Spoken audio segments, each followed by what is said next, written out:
Hi, my name is Dr. Carla Muñoz Esquivel. I'm going to present to you ethics applications.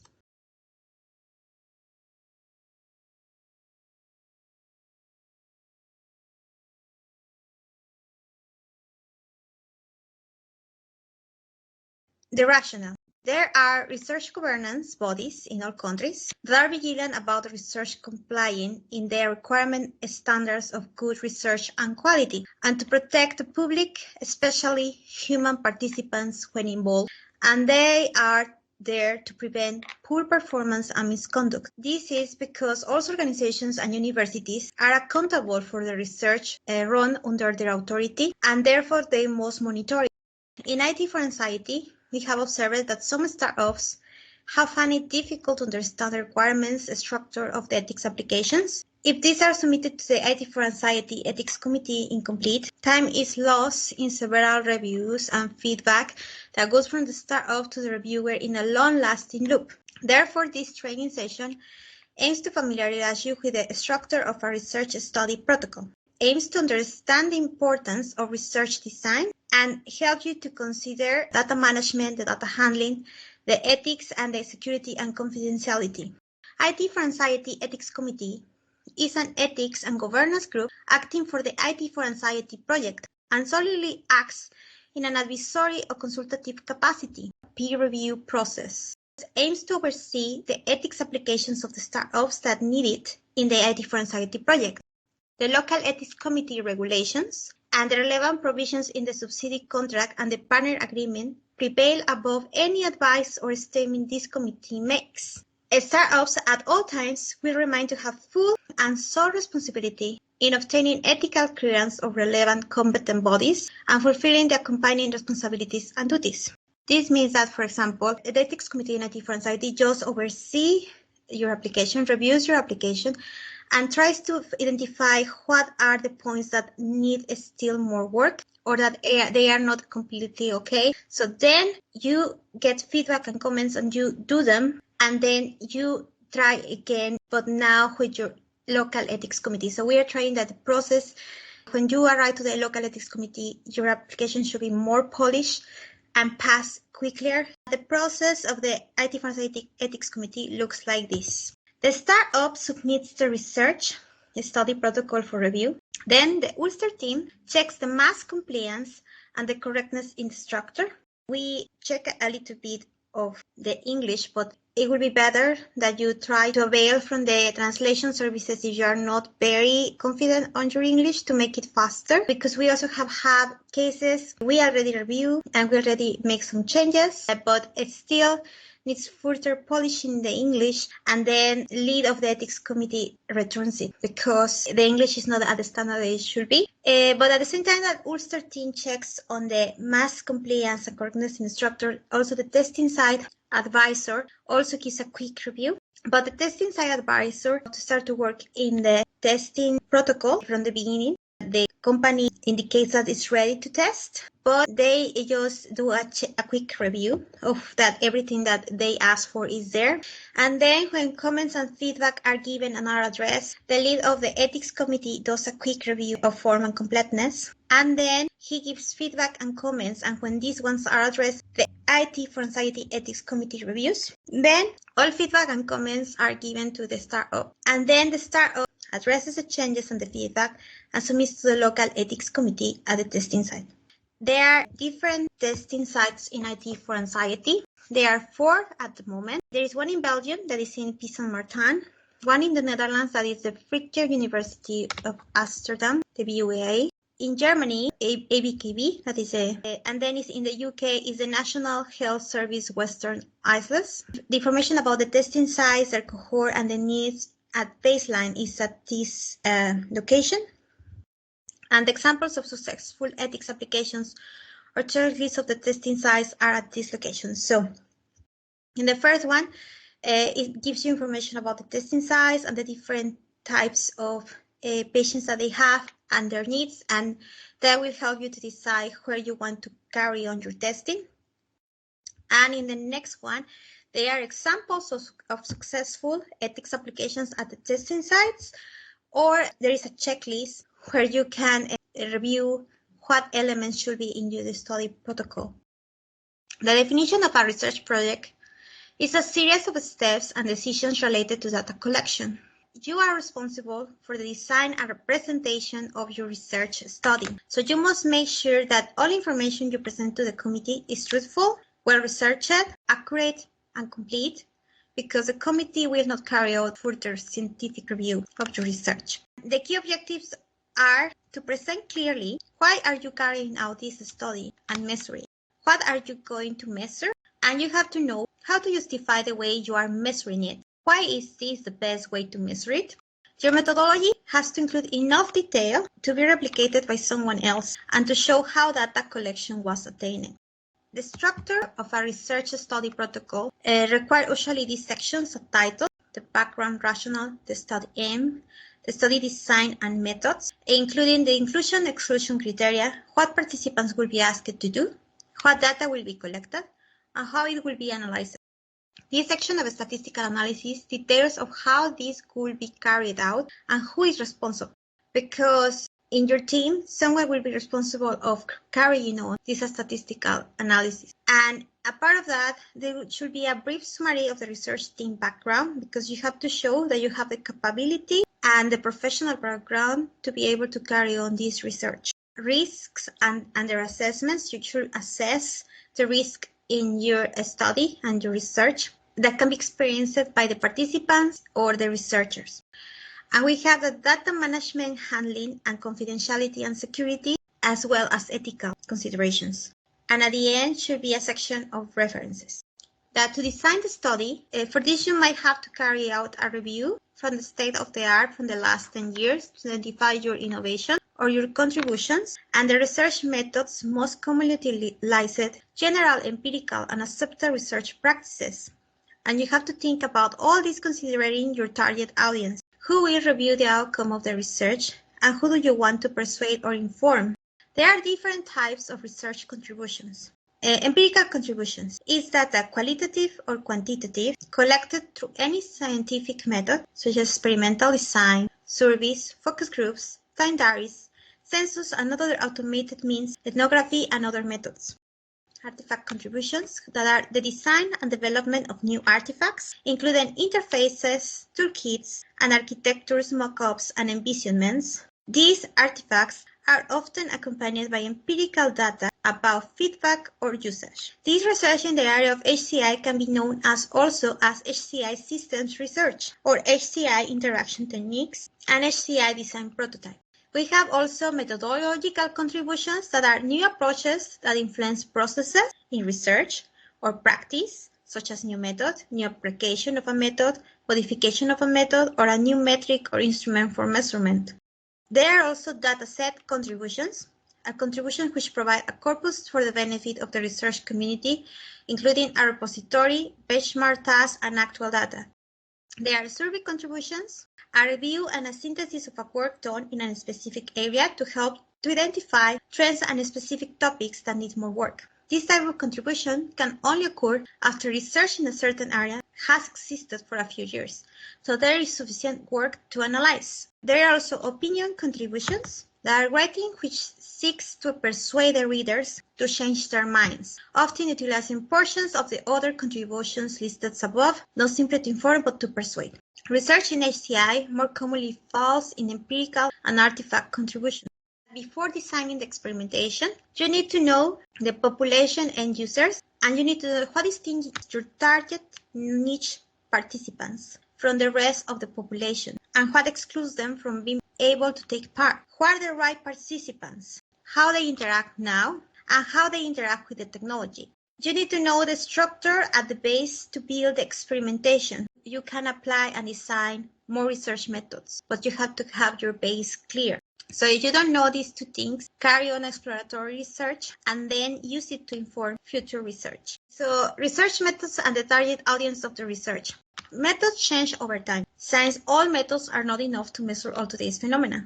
And you also need to be able to communicate your research methods and the reason why you use some and no others in a very convincing way. Convinced of the seriousness and the quality of your work, Methods need to be rigorous and relevant, and it's very common to lean towards more one than another. And regardless of the discipline, research methods also should be appropriate and rigorous. For example, if you are going to create a new interface, this cannot be developed without researching the need for that interface and its respective user evaluation. So very commonly, research in human-computer interaction is interdisciplinary. Multiple research methods with different steps and multiple communities. So you have to analyze what does the research will influence. Will the research influence design, development process, user training, public policy, or something else? For example, human-computer interaction has historically focused on practical results that improve the quality of life. So in this case, HCI should focus on addressing the needs of both researchers and practitioners. Do you want to influence the industry and organizations? Because if yes, then you have to research the metrics and standards they use, like the ISO. Do you want to influence the final users? Are the final users a special type of professionals? GPs, psychologists, occupational therapists? Then you will have to research what metrics are key to them. And also, do you want to influence policymakers? You have to present the data in a succinct, intelligible manner to inform their decisions. The statistical analysis is a powerful tool that helps us to find patterns and differences in the data, as well as identify relationship between variables. The nature of the data collected and the design of the study determines the specific tests that must be used. Parametric tests are used when data is normally distributed and scaled at intervals, comparing means. Non-parametric tests are used otherwise, like chi-square, Mann-Whitney, etc. Correlations are used to identify significant relationships between variables. Regression analysis is used when 3 or more variables are involved, and a model is used to describe the relationship between dependent and independent variables. It's important to indicate what type of analysis will be carried on, in which software, where, and by who. If several countries are involved, a data sharing agreement will be necessary, and the data sharing agreement defines the parameters of the data and the extent of sharing and use of the data between parties. If your research involves humans participants and you need to engage people in your work, this involves several challenges since you are looking for the right people. In the context, for example, of human-computer interaction, finding the right people is usually difficult and time-consuming, especially for systems designed for specific situations and populations. So, research ethics requires that participants are treated fairly and with respect. Therefore, they must be provided with information about the nature of the study, which they can use to make meaningful decisions as to whether or not they want to be involved. There must exist the notion of informed consent. The place where research happens can have an influence on informed consent. The research happening in a controlled environment, like a lab, or in the wild in situ study. The choice influences informed consent since the period of data collection and who participates in a controlled environment may be easy to ascertain, but data collection in a public space, like the classic music concert, may pose questions about the inclusion of the data from people who are not aware of the data collection and didn't consent to participate. Considerations of ethics, informed consent. All potential participants will be given written and oral information about the study before freely providing informed consent. If it's envisaged that some of the participants will have difficulties in reading, hearing, and writing, participants need to be provided with enlarged copies of the information sheet and consent form on request, and they need to be informed that they may nominate someone who can sign the consent form on their behalf. Every effort needs to be made to provide a translation of the information relevant to the study for those who don't understand written or verbal English. Also, participants must have the capacity to consent, and all consent forms and information sheets should be clear and easy to understand. Participants should be provided with all information, including any possible risk. Participants should be made aware that participation is voluntary and should be made aware that they can withdraw at any time without subsequent effect to them. No pressure should be exerted in gaining consent. No unreasonable inducement should be offered in gaining consent. Participant confidentiality should be ensured at all times. They must be assigned a unique identification study code, and data records, all participant data must be stored on a password-protected computer or encrypted, and hard copies of the data must be stored in locked cabinets under custodial care of the chief investigator or the researchers. Inclusion and exclusion criteria must be implemented as well. Going through the inclusion and exclusion criteria, you should consider the questions such as, do they have the physical, mental ability to participate, like age, gender, social background, etc.? Do they need a specific training, experience, professional background, demographic, educational, vocational, and avocational? Where can you recruit and find them? What will motivate them to participate? And you should remember that the mismatch of participants with your defined representative group limits the extent to which you can claim that your study answers the problem. You should search for participants with personal attributes, goals, and background appropriate for your study. The number of participants is another crucial factor, since you must remember that different types of research require different number of participants. Please remember that studies with too few participants may not yield generalizable results, while studies with too much participants are unnecessarily expensive and time-consuming. So consider what you know already, and sometimes you perform a power calculation analysis to know the minimum number of participants that you require, and also you have to consider the amount of money available, and usually it's a trade-off between what you already know and the amount of money available that you have. Also, there is a difference if you consider for your study adults or children, since they have different cognitive and physical ability. Also, cultural differences may be considered. This can influence task performance, so even more if participants have any disability. Particular care is required when participants are children. Parents need to consent explicitly to their children taking part. Implicit consent by, for example, the no return of forms is not acceptable. The children themselves require an appropriate explanation and should be asked to consent. The withholding of parental consent should override a child's willingness to take part, and a child's unwillingness to take part should override parental consent. In the case of unobtrusive observational or covert research, care should be taken to ensure that the research is justified and that the benefit of undertaking the research outweigh the risk, such as invasion of privacy. Every effort should be made to gain retrospective consent, and the right of a subject to refuse consent should be respected. The time that each participant requires to participate in the study, also if they require a single session or multiple sessions, and the amount of data collected that will need to be analyzed.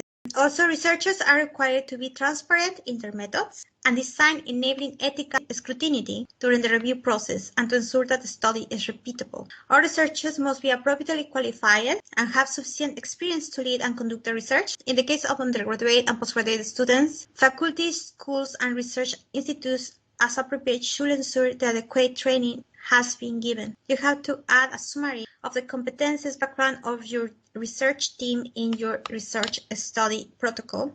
Data management, handling, and confidentiality considerations that all personal data related to participants must be anonymized in order to safeguard confidentiality. Exceptions can only be considered where a particular compelling case is made. So you should protect participants' privacy. Photography, video, and audio recording especially challenge a person's privacy, and you should tell them what you are recording and why. You also should limit the information collected, the use of the information, its disclosure, and its dissemination and retention. The study investigators must be responsible for the collection, input, and analysis of the data. All data collected for the study must be kept strictly confidential, and subjects must be assigned a unique identification code. The file containing personal details and study identification numbers must be kept under secure conditions, like password protected, encrypted, and in accordance with GDPR and other local research body guidances. The data must be archived securely in a restricted access room for the duration.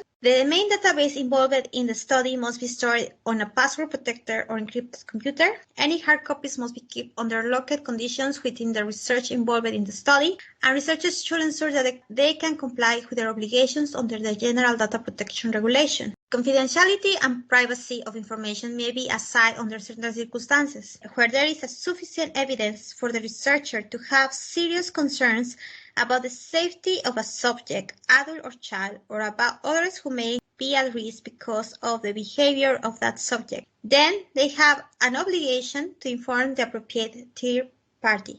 When the research involves vulnerable populations, the research may include lots of different individuals with diverse impairments, ability, and strengths. Children, elders with dementia, people with a learning disability, and those in a subordinate position to the researchers.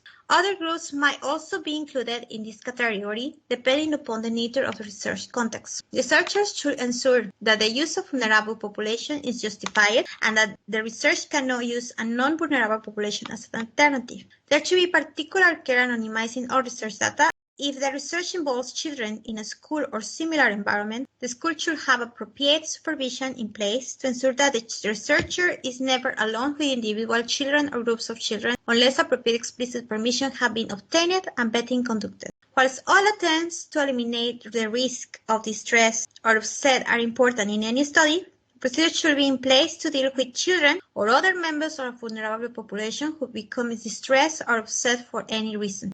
It's important to ensure that the facilities where research will happen and materials used for the research are fully accessible by the vulnerable populations. For example, if we are working with blind people, this should be in braille signage. Or if wheelchairs can cross doorways, and if we have people that is deaf, then that we have someone that can do sign language. Or also if the person don't speak proficiently English and other interpret can come and help and captioning. So the overall research methods are typically the same as research involving other users, but some modifications are needed when participants have cognitive impairments. The risk under assessment. So the physical and emotional well-being and safety of participants must be top priority, and this should be addressed in the methods used in the study. Participants shouldn't normally experience any undue fear, upset, stress, pain, discomfort, or risk to physically and or mental well-being. A risk assessment should be conducted to identify and evaluate any potential risks to participants and to researchers and anyone else involved in the research, including the wider community. So any potential risk should be addressed and eliminated if possible. In some circumstances, this may not be entirely possible, and every effort should be made to minimize the potential risk. Procedures should be put in place to access to expert helplines and counselors to deal with adverse events that might arise. So researchers should know that any study not deemed as low risk is unlikely to obtain a favorable ethical opinion to proceed unless a particular compelling case can be made. Any adverse event encountered during the study must be reported. The conflict of interest. It may happen when the researcher is in a superior position to or has a personal relationship with one or more of the participants, or has a close commercial interest in the outcome of the study. To avoid this, seek to minimize it by doing appropriate recruitment and selection of participants and ensure that your results are presented in an open and transparent manner and are accessible to other researchers who don't have a significant personal or commercial interest in the study.